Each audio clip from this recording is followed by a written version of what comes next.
One of the most important aspects of a video game is the interactivity and the control of it. That's one of the biggest factors that differentiates it from a movie, for example. You tend to control a character that is often a pre-made character. That's fine, in fact I tend to prefer that. Xenoblade Chronicles wouldn't be the same at all if Shulk wasn't the main character and a created character was, for example. But a lot of games manifest that player control in a created character. While I did admit that I'd rather just be handed a character, I still find value in a character creator that isn't shit. So why don't we have a talk about character creators? Everything needs a point of reference. To better understand the atypical, a typical or a standard must be established. Let's look at what I consider what character creator to be the basics. Basically, Monster Hunter Rise. As is usual, you're prompted, hey, do you want a boy hunter or a girl hunter? I select the girl. Listen up, unless I feel the need to bring up a guy created character, I'm gonna tend to lean to creating girl characters because, hey man, they're cute. And I like cute. So I obviously need to ug up my cute girl. The best way I can determine the morphability of a created character's face is by a combination of maxing out and zeroing out all the meters and bars that end up sculpting the face. By doing this, it's a lot easier to determine the limits of stretching the flesh clay and to see how far the game will allow me before saying fuck off. And here's one example of a limit. Of course, this is one of multitudes of examples that can be gotten by stretching the faces to the limits, but as can be seen, it isn't too far out of the realm of reality. Sure, not the most appealing of faces, but it's the kind of face that I can imagine seeing walking down the street. On a morphability scale, alright, if you're making you or your waifu, but low on the skunk.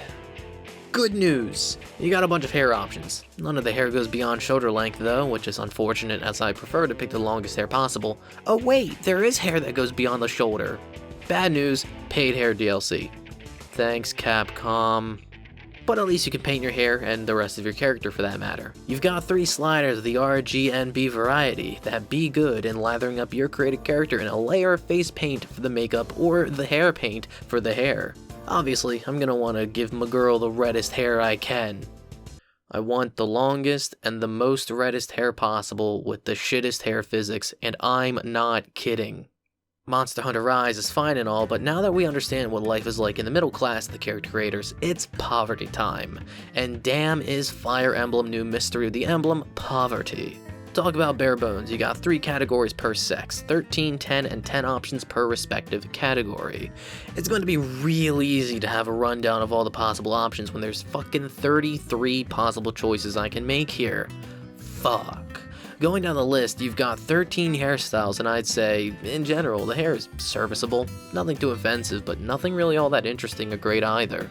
Man, the hair color options though? Atrocious, awful, ew, why are they shit tier? Here's all the options. That's right, all of them. A few things of note. The fuck is that yellow? It's weirdly green and not a good looking blonde whatsoever. And there's no red option here at all. There's this magenta color option, but I'm sure my preferences are obvious by now, but I want to have a clearly defined red, of which none is available. Why can't I have Anna's hair color, god damn it? But there's another clear issue with the hair color options. So, Fire Emblem New Mystery the Emblem was released in Japan only. In case you forgot, this is what Japanese people look like. So, where's the black hair option? I don't know about you, but I ain't ever seen a Japanese person with naturally green hair. If the player wanted to make themselves and play as themselves in the game, they can't even make a representative version of themselves if they wanted to. This is one of the most important things a character creator has to achieve to be a non-shit character creator, among other things. The goal of a character creator is that it is built to ideally achieve any goal that the player may have. Want to create a waifu? You should be able to. A pre-existing character? Of course. You? Definitely. And what aids in that objective is the options that the game gives you. But this game gives shit options, so you'll be able to achieve shit all.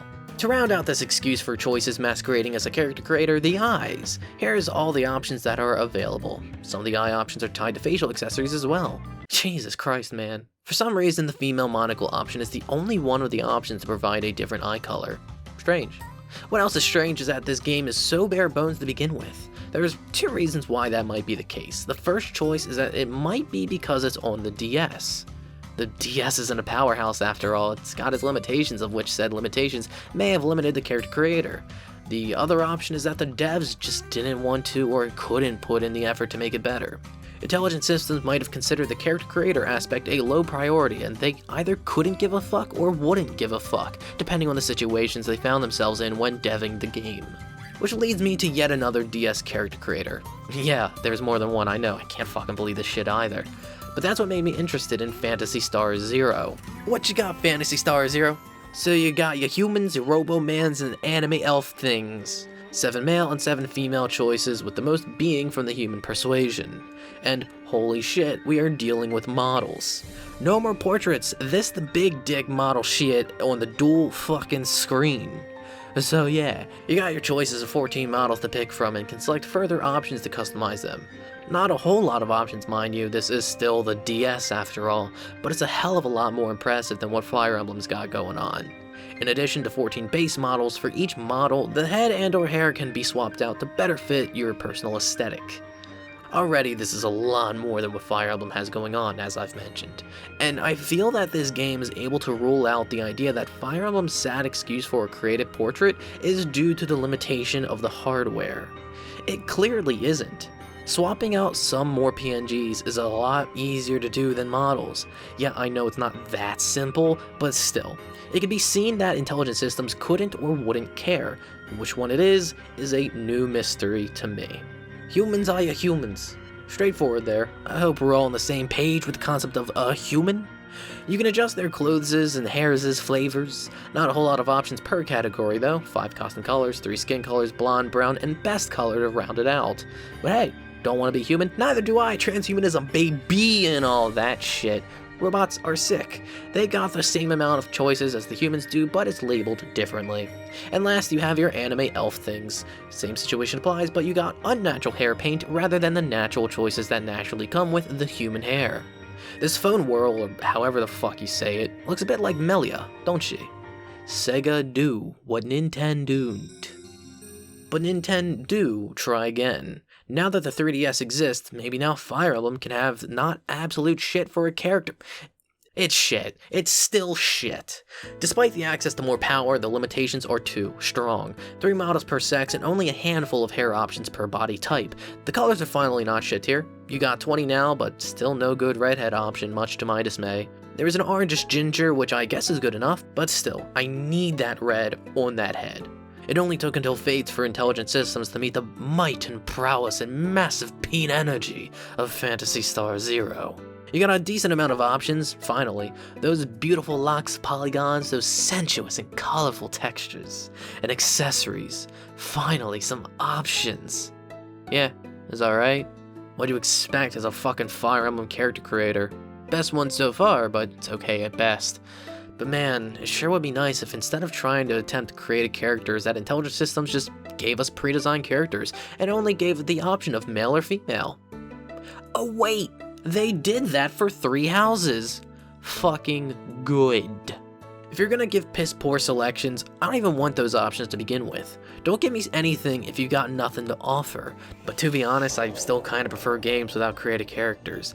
I always feel pressured when presented with something like that to make something decent, because I know if I don't, then I'll be stuck with a design I might not end up liking for the duration.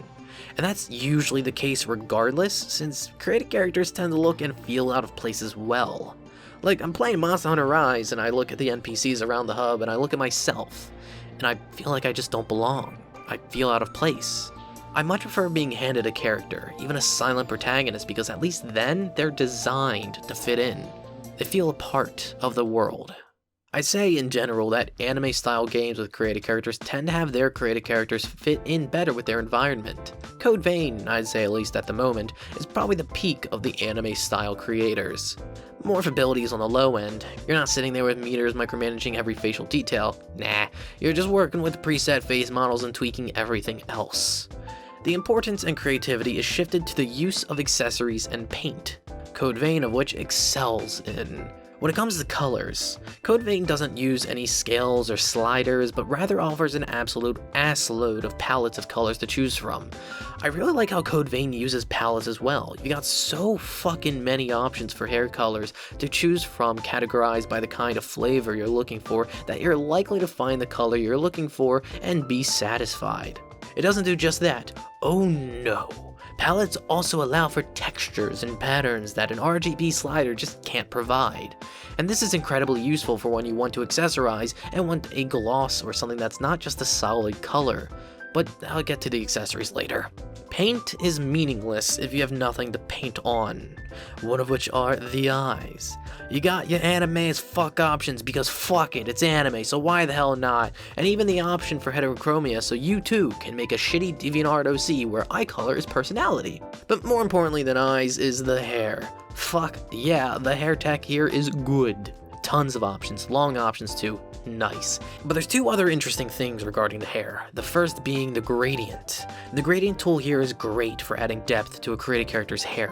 It is really useful for adding a nice subtle shift of one value to another.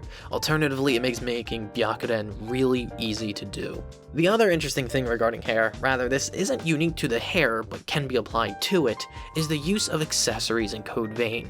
Hey, you want all your limbs to wear tiny hats? Fuck it, why not? You can slap whatever accessory literally anywhere and further adjust it to get whatever effect you desire. I used it to make my character's hair longer and fuller and gave her a nice big edgy hat. The Code Vein accessory system comes. And I've seen a lot of cool shit from people sharing what they've made online over at the Fashion Vein subreddit. You got people who've managed to make Asuka, Alucard, Raiden, Giorno, Kat, Jill, Maiden, Black, Yoko, and whatever edgy bullshit this is, just by being able to freely manipulate the accessories in the game. Yeah, I'm sure you noticed it by now, but this game definitely caters to the edge.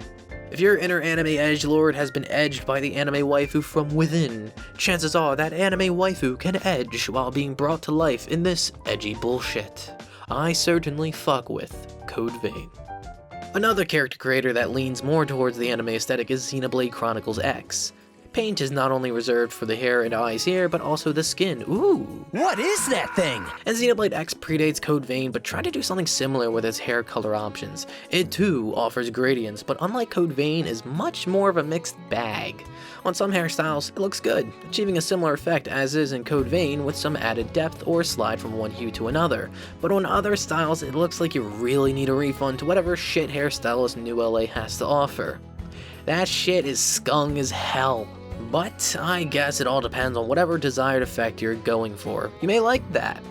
You may also need an ophthalmologist appointment, but hey, different strokes and all that, and I stroke it to the voice list in this game.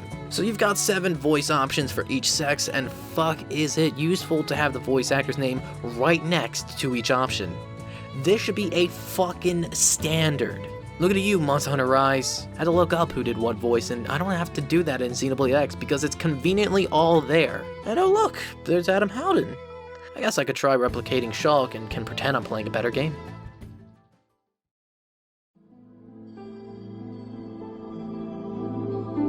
Demark So Orn. Or, I don't own Elden Ring, but this is good enough SEO. I've been talking about morphability when it comes to creative characters, but get that shit out of here. This is some freak ability. Starting off with Demon Souls, the ability to sculpt and mold the faces are the highest when it comes to the games I've talked about in this video. God damn, you can get the nose to clip into their own fucking face. This shit is pure diluted skung and I love it. So good. Another thing I love is that Demon Souls features something really neat. The random button. Feeling uninspired? It's got you covered. It's neat, but we'll come back to that idea later. When it comes to category navigation, I find that there are tons of missable options if you aren't paying attention. I didn't notice this for a couple of minutes, that being that categories can be host to multiple subcategories. Take general for example. Inside you see a bunch of options, but it's not the most immediately obvious that there's another section for skin tone. I get that this menu structure is as it is to help reduce on clutter, but it then makes things harder to find as a result. Oh yeah, now this is the skung. The good shit. So whereas Demon Souls has the ability to make a random face, now it's far more tame compared to the way Dark Souls has implemented its create similar face. It is incredibly fun to just mash on this watching the freaks pop in and out of existence, as you watch their horror of birth and the sweet release of their death at such a rapid pace. Create similar face truly is the Dark Souls of character creators. Fucking love it. The rest of the character creator is basically Demon Souls, but with more options. In fact, I probably won't comment much more on the Soulsborne character creators in itself, as they are practically the same with some additions and changes, but the freaks are still plentiful and extremely easy to make. All paths eventually lead to Skung. Something that is unique to Dark Souls is that there's a grainy filter over top the created character. I wish it was gone. Oh hey, it's gone! Thanks Dark Souls 2. Skung maintains itself as Souls' identity as the random option is maintained as well. It is slower to load in, so you can't really watch the gradual fuck like you could previously, but there is instead that initial what the fuck is that when the character is finally able to load in. A valuable experience regardless. When it comes to manual changes and actually tweaking your own created character, 2's character creator is painfully slow. Meters lack acceleration, and when there's so many meters to play with, that time adds up as the meters increment linearly. Bloodborne fixes that by adding in a change by 10 button that makes things go by so much faster. Another positive change, unisex hair, love to see it. But then it offers some strange changes as well. The similar phase option is buried compared to prior games, and the option doesn't have cursor memory like it did in Dark Souls 2. And why is hair located in face details? Hair is, in fact, not face. And lastly, Dark Souls 3 is just Bloodborne, except I could put a beard on my lady. Cool. Overall, I'd say Dark Souls 1 has the most fun character creator exclusively for the option to create random, horrific faces. But on an I want to make a real character level, Bloodborne on Dark Souls 3 is the best choice here. Yeah.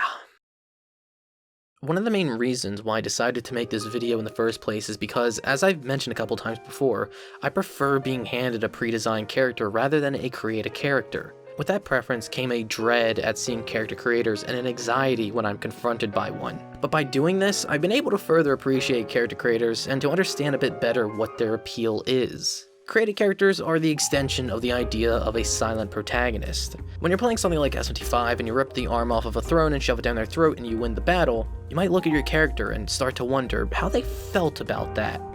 It doesn't fucking matter. Your character has shit all emotion because it isn't about that character. It's about you. What your character feels is what you ascribe to them, for they are a blank slate, and a created character is the ultimate in the blank slate. By being able to ascribe whatever you want to your character, this allows you to feel like a part of the game, and that matters for a lot of people. People value that. So it sucks when a character creator is shit where it doesn't have the ability to meet the values of the people playing the game.